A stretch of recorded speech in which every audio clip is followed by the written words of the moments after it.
What happens when the world's richest man goes to war with the most powerful man in America? I'm very disappointed because Elon knew the inner workings of this bill better than almost anybody sitting here, better than you people. He knew everything about it. He had no problem with it. All of a sudden he had a problem, and he only developed the problem when he found out that we're going to have to cut the EV mandate, because that's billions and billions of dollars, and it really is unfair. And why is Russia suddenly offering Elon Musk political asylum, just like it did with Edward Snowden? This isn't science fiction. This is real. The Musk-Trump feud just exploded into an international headline, shaking global markets, catching governments off guard, and pulling Russia, South Africa, and the United States into one bizarre geopolitical storm. Stay with us to the end, because what's happening behind the scenes may forever change how tech giants and world leaders clash in public and in secret. Just days after Elon Musk publicly called Donald Trump's spending bill a disgusting abomination, the Russian government made a jaw-dropping statement. If Elon Musk ever needs political asylum, Russia could provide it, said Dmitry Novikov, a top figure in Russia's parliament. Sound familiar? That's because Moscow made headlines before, famously sheltering whistleblower Edward Snowden. So is Russia trying to make Musk the next global dissident? Well, the Kremlin's official line? We don't intend to interfere, according to spokesman Dmitry Peskov. This is a domestic issue of the United States. But let's be real, when Russia casually offers asylum to an American tech billionaire, nothing is casual. The feud between Musk and Trump isn't just political drama, it's economic warfare. It all escalated after Musk's vicious public rant against Trump's latest tax and spending bill. The fallout: Tesla stock nosedived over 14%, $138 billion in market cap vanished, and Musk personally lost $34 billion in a single day. And Trump, he didn't stay quiet. He fired back, hinting at terminating government contracts with Musk's companies. This isn't just about pride.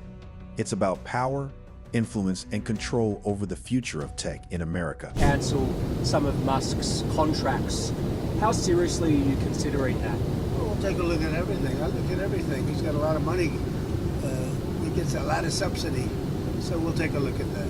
Only if it's fair. Only if it's fair for him and for the country. I would certainly think about it, yeah, but it has to be fair. Mr. President, would you consider reopening investigations into his companies? There are a bunch of investigations. I didn't know that they had any, but if they had them, I would just let them speak for themselves. I had no idea. Excuse me. I have no idea whether or not they had investigations. And what's your view on Elon Musk as of today? I mean, have you heard from him at all? As your Honestly, team? I've been so busy working on China, working on Russia, working on Iran, working on so many. I'm not thinking about Elon. I just wish him well. On Mr. Musk's contracts, do you feel like the U.S. can survive without them? Obviously, you contribute a lot when it comes to defense and space, and that relationship has been important for quite some time. The U.S. can survive without almost anybody. And do you, except me. did you have any concerns about his drug use when he was working for you? I don't want to comment on his drug use. I don't know. I don't know what his status is. I read an article in the New York Times. I thought it was, frankly, it sounded very unfair to me. You said earlier today that Mr. Musk had a problem. What did you mean by that? And did you misjudge him by bringing? I don't want to talk about problems. I think that I think the United States had problems, and if you look at the numbers today, the numbers were unbelievable. The numbers were incredible. The numbers that came up today, the stock market went way up. The country's doing really well.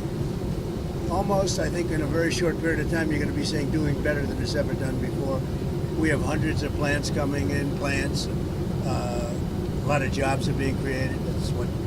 That's what happened this morning. You saw the jobs. And the nice part, they're not government jobs. They're jobs of people coming in and doing other things, including the leisure, hotel and leisures. Good stuff. A lot of good things are happening with our country. Gave Elon Musk, when he left the White House, a key, symbolically, to the White House, to the administration at large. I think that's what would you like him to give that back? No, I don't take things back. No, What about the Tesla? I gave him a key. He tried very hard. The Tesla, I haven't thought about it. On his work then, as of this point, for the administration, how do you think his Doge did at the end of the day with the savings that? I think it helped us a lot. I think it helped our thinking, and it's not finished at all. we've basically taken it over and we're doing a job. Many of those people remain with us, and they're going to remain with us. They're very good. It's terrific.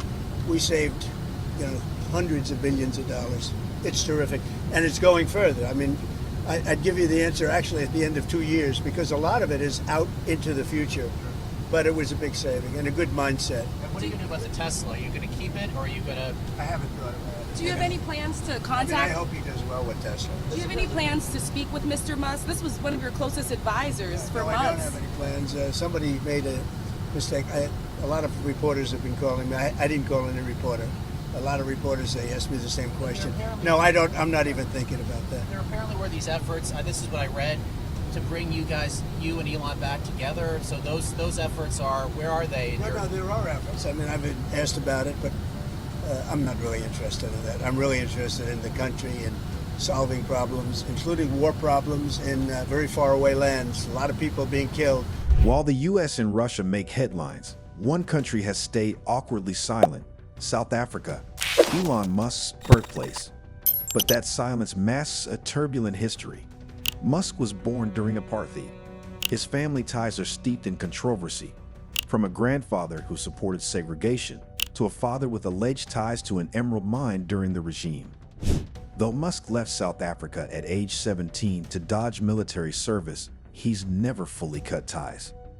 Today, his business ambitions, like launching Starlink, face regulatory walls. South Africa's Black economic empowerment laws require foreign companies to give 30% of equity to historically disadvantaged groups. Musk has called this openly racist. The South African government has tried to compromise, offering equity-equivalent options like local investment instead of shares. But opposition groups say that's a betrayal of post-apartheid justice. Meanwhile, Musk's political comments have caused global ripples. He's echoed right-wing conspiracy theories like white genocide in South Africa, theories debunked by human rights organizations. These views didn't stay online. They allegedly influenced Donald Trump's foreign policy, even prompting Trump to cut aid to South Africa, and float the idea of refugee visas for white South Africans. You heard that right. A tech mogul's Twitter post may have changed U.S. policy. In a rare interview with the BBC in Al Arabiya, Elon's father, Elon Musk, didn't hold back. "It was a silly mistake for my son to accuse Trump of being linked to Epstein," he said, referring to Elon's viral post hinting that Trump appeared in Jeffrey Epstein's files. Elon went further, predicting that Trump would win this feud with Elon. A father publicly siding with a political rival? That's just how deep this drama goes. Trump, of course, will prevail because he has been voted in by the majority of the people in America. I've just spent 3 weeks in America. The people are, I would like to say 80%, but actually 100% behind Trump. So where does this leave Elon Musk? Caught between the wrath of the US president, targeted by regulatory hurdles in his home country, and now courted by a global rival like Russia. Will Musk double down and become a true political force? Or will this feud cost him more than just billions? Also, will South Africa officially welcome him back? After arranging for white South African refugees to relocate to America, one thing is certain. This battle is far from over, and the fallout could reshape geopolitics, tech power, and even international law. Elon Musk also publicly backs his son's principled stance while praising Russian President Vladimir Putin as very impressive. During his visit to Moscow, he challenges the Western portrayal of Moscow, arguing that the image of Russia in the West is misleading. Elon's remarks add a controversial perspective to ongoing geopolitical debates, highlighting differing views on Russia's role on the world stage. Elon is standing on principles. He wants to cut the budget into a situation that they save money instead of waste or spend more money than they have. And he was told that his role would be just that. But when he was presented with a budget that in no way represented savings, he stood by his principles and said, "I'm not prepared to support this. This is wrong." And so therefore I stand by my son. On the other hand, in politics, there is give and take. So you can't always get everything perfect because you have to deal with all sorts of people, all sorts of problems. So the answer is, in politics, to try and explain to someone new to politics, it's 3 steps forward, 2 steps back. 3 steps forward, 2 steps back. You know, that's how you go. And I'm pretty sure that soon things will be back to normal in America. Elon is not a political, he's a tech person. He likes to work with people who are all, you know, the very best of the group and the smartest people and so forth, so that he can get things done as best, you know, as quickly as possible and as best as possible. In the world of politics, unfortunately, you have to deal with all the people. So you have to, as a leader, I was told this by the Prime Minister of our country many years ago, you have to deal with people who are disabled. You have to deal with people who are not that smart. You have to deal with people who are pretty dumb. And you have to deal with people who are very smart. So they all belong. There's no one who doesn't belong. And in politics, if you get into the world of politics, you have to understand that. You have to lead everybody, not just the A group. And in that respect, Elon would have a certain amount to learn, you know, as he's seen, as has happened now with this new bill, where he wants it in one specific direction. And it's not always possible to do that. Yeah, Russia has been the leader for a long time. And my son took over the work that I suppose you were doing because to a large extent, even America seemed to have got tired of it. And so he took it on his shoulders to start his own, you know, space exploration company. I was one of the first 9 employees. And today it's the premier launch facility in the world. So yes, but it all started with the Russian attempts, you know, long ago, which were quite amazing. I grew up with Sputnik, and it's just wonderful to remember all those things. Yeah, no, Russia has been a big player, is still a big player. Well, I think he's a very impressive man. You know, he's proved that. A very stable, impressive man. That's all I can say. As for the perception of Russia outside of Russia, it's very wrong. I was coming here with my daughter, Alexandra. She was on her way here from Dubai a couple of days ago. And my sons actually told her she must not go to Russia.